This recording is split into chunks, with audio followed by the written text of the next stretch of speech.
And there's some people around the room who are, we're going to get into day two, sort of what's important not only for REACH 2.0, but it's the partnerships and work that we want to get connected into, other research projects, other entities, and so on. So there'll be more integration with that. So everybody has these slides, I think, in your handouts. So I'm just going to hit a couple of high points. Program science is really, something old, something new, something reinvented. It really is about solving problems. It's interacting science and practice. And there are a number of key building blocks that we want to provide you with through the REACH Center. So we're very fortunate, as I said, to have this funding from the Canadian Institute for Health Research. It's really there to help support all of you across the country. And so a good proportion of the funding is actually to hire people who will be in your regions, who will be helping leading initiatives.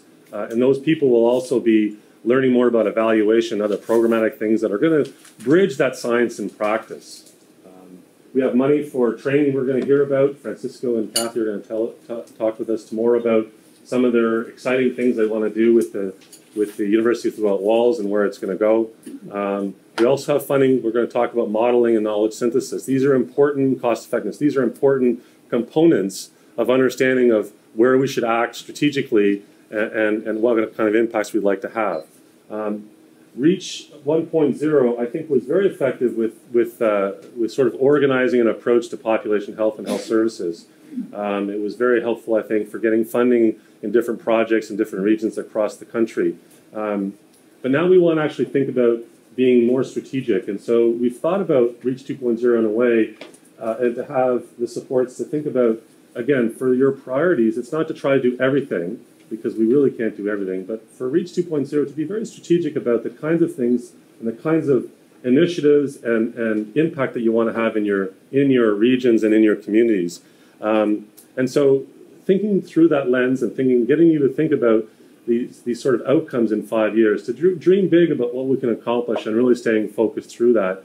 REACH 2.0 is going to provide some infrastructure and elements to help support you. So some of the key things about knowing what's going on, knowledge synthesis, and also interventions. I think what we're really trying to move the needle here is not just studying the problem, but solving it. And so moving from, I think REACH 1.0 did a very good job with getting things going. Now we want to think about the kinds of things that can help us solve those 3 to 5 priorities. And obviously this is just the start of how you've thought about those. We want you to actually really become very concrete and focused on those. So this is what we said in the grant. And I'm not going to read this, it's there, it's in your materials. But I'm going to highlight a couple of things. Again, we're here and we've done a lot of good work, I think, with thinking about the sort of the vast array of things that are happening in the research world. And we have a number of elements that we think that we can help with. In terms of knowledge synthesis, and we really don't want to reinvent the wheel. So there have been initiatives already and some success stories, like with housing, that we've started some very important and effective work here in Ontario, but other people have thought about it and thought what's important and helpful to them in their communities. So BC now has funding, CAN has funding, there's funding in Quebec, there's now REACH funding for Alberta. And so there's really interesting things happening across the country and how housing and health and housing related interventions and approaches are going to be helpful on the ground for programs and services and policies. And again, our job is not to think about we do think that we do some good things here in Ontario, but everybody has to do it in their own way and find their own solutions in ways that are going to be effective on the ground. And so we really see us as being an opportunity, the REACH 2.0, of how do we synthesize that knowledge base. And there's a variety of things that I'll show you in a minute. But from, really systematic reviews are something that take a lot of time and effort, and I don't have the attention. I have focused on a lot of things, but I'm glad somebody else is doing that, because those things are a lot of work. And we've done a number of them, but we really want to be strategic now. And how do we keep up on information, whether it's housing or prevention or stigma? There's a lot of things going on, and we really want to make sure that you have the latest information so that you can act on what you need to do at the front line. So there's a lot of different things or some key things that we've done, again, that helps you think about how it's going to be applicable locally and regionally to your work. Again, and how to think about these things in terms of what's going to inform solutions that are going to be sustainable. So if you look at knowledge synthesis, it's a very complicated diagram here. But we've done some nice work, and some really good people here at the OHTN have come up with a way of thinking about how do you pull all that together in this thing called SHARE, which is Synthesized HIV and AIDS Research Evidence.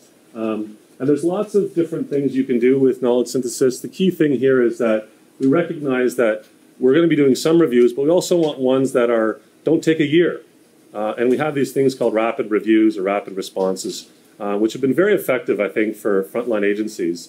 And we're going to build that support system for REACH 2.0.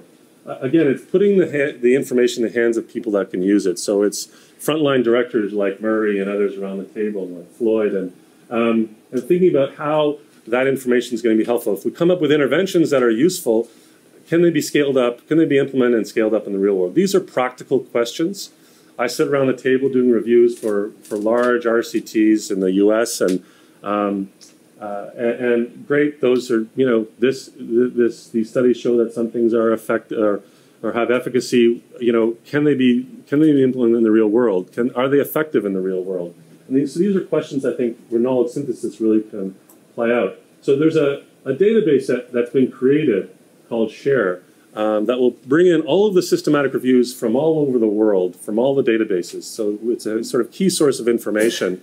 And I always miss the number, but Francisco and Jean probably know this, but there's 1,200 reviews in the database in SHARE, something like that. But we're also populating it now with primary studies and gray literature. So as you know, not everything's available in a systematic review or a primary study. We want to keep up on things, and also primary studies take a number of years before they're then synthesized as a body of work. And so if we wait if we have time, wait 5 and 10 years, we can then know what all that is telling us. But we don't have that kind of time. So we're thinking about how we do this. And in this SHARE, which Mike Wilson, who spent a lot of time with us here at the OHTN, is now on faculty at McMaster with John Lavis, did a lot of this initial work, and we have a whole team now at the OHTN that have been really helping to bring this forward. So it's something that's a resource not just for REACH 2.0, but we do hope this is a resource for other researchers and other people who want to know what the information is out there in terms of HIV research. It's something as well that'll be available, to access, not just internally for us. So this is, I think, a key source of information and data that will be helpful to all of you. This rapid response is, again, just some examples here, but again, a way of spending weeks to a month, and if you are, trying to figure out, how you use certain kinds of information or how to make a better decision in a program and a service. This is an approach to synthesis that can be very effective. It doesn't get everything that's ever been published, but it gets, and there's a number of you around the room probably have had or used this service before here at the OHTN. We're going to be building, and we have funds to support the establishment of this and support to you folks in REACH. So there's a lot of reviews already there. And Jean and others have been spent a lot of time thinking about how to tailor this for the particular questions that are important for frontline providers, whether that's in an AIDS service organization or a policymaker or a clinician. And those 87 we're going to be updating as we go. Systematic reviews, as I mentioned, there's a number of them on the right that we've done or been involved in. These are ones that are going to be, we're now trying to keep them up to date. So, if you know about systematic reviews, you know that once you spend all this time and effort and you publish it, then you think, well, shit, there's 2 years has passed, and what do you do with all that stuff that's going on? So we're now grappling with how to keep that up, and we feel that the SHARE and this other system will stay up to date with these sort of more live or living systematic reviews. The one important thing I want to mention about all of this is, so what? So that's great. So you have all these reviews, but in terms of pragmatics, for doing interventions and knowing about what's going to work and where and for whom, and so all those key questions, we're now starting to then ask people like Murray and others about, well, so if we go bring all these reviews to the, we think through them and think, well, in this particular prevention area for, let's say, for gay men, there are these studies that have shown to work for prevention. Would they work in your setting, or would they work in a setting that in the community? And really getting, asking some key questions through a lens of the application, the scale up. So it's great to actually have a nice study that is very controlled. But what happens when you try to implement it in the real world? And so I think REACH 2.0 can actually start to move this needle forward in that particular area in a very substantive way. So things work, but can you actually get them get them in the community and scale them up so they actually really help influence the epidemic? And so there's key questions that, again, that we've been asking our agencies here in Ontario, and I think it's an opportunity through REACH 2.0 to do that in your regions as well. And we've also started to have key informant interviews with the people who develop these interventions. So asking experts like Gail White or Seth Kalikman about, well, so you've developed these, well, tell us more about what's going on with them. You've published it looks great on paper, but will it work in the real world?